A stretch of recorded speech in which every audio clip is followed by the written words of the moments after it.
The ability to create brand relevance is essential for the success of every business. You see, brand relevance exists on two spectrum. Spectrum one says that the products and services that you're offering must be relevant to the ideal client. But what are those indicators that you're looking for to predetermine the relevance of your products and services to the ideal client? On the flip side of the coin, it also says that the ideal client must be relevant to you. Now, what are those performance indicators that you're looking for to ensure that the ideal client is relevant to you long before you innovate products and services? Now, to learn more these concepts, I do encourage you to follow me across social media so we can do a deeper dive into this body of knowledge. In conclusion, I want to say this.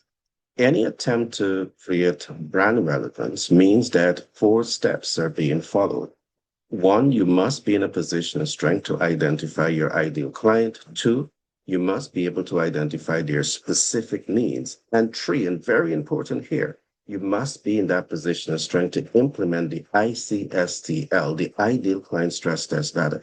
If you are not in a position of strength to implement the stress test ladder, you are compromised as a rising star in business. And third, you want to put yourself in a position of strength to innovate strong and relevant embryo. Again, you cannot innovate strong and relevant embryo if you do not understand the ideal client, if you don't understand their specific needs.